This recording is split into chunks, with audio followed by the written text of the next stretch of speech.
what about me? Well, all right, Sally. After all, it is your party. I'll send a few of my admirers over to you.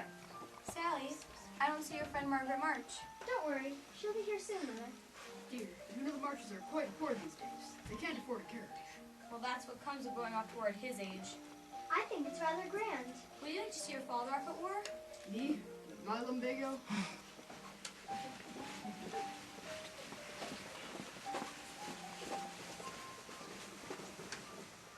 Our carriage just passed the March girls, Meg and that dreadful tomboy Jack. I asked if we could stop, but Mother said no.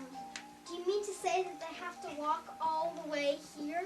Oh, I could never. I'd ruin my shoes. And they are darling, Sally. Sally, but tell us about Meg. Are the March girls really so dreadfully poor?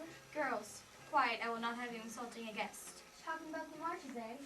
That's a sad, sad tale. You should be one of our finest families. No, why don't you let us stop? And dirty up our carriage. Now, what could you be thinking, Abigail? Please, Mrs. Emerson.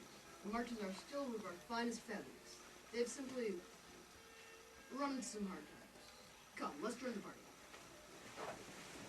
Sally! Oh, Meg! Meg! Here you are at last! Girls, here's Meg! Oh, Meg, it's so wonderful to meet you. Sally used to know so much about you. Oh, yes, Meg, do join us. There's some handsome boys here.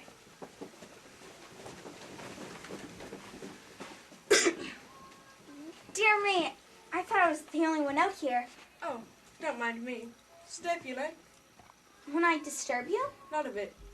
I only came out here because I don't know too many people, and it felt rather strange. So did I. Don't go, please. I think I've seen you before. You live near us, don't you? Next door, actually. We did love your Christmas feast. That was all Grandfather's doing. But you put it into his head, didn't you? Now, Miss March. I ain't Miss March, Mr. Lawrence. I'm only Joe. And I'm not Mr. Lawrence. I'm just Laurie.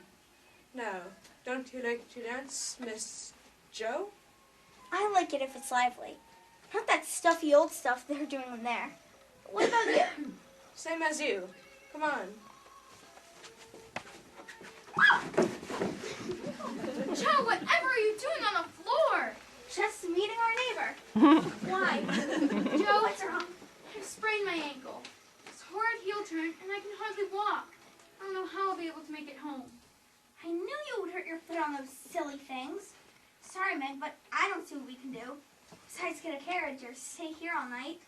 I can't get a carriage without it costing ever so much. And I can't stay here.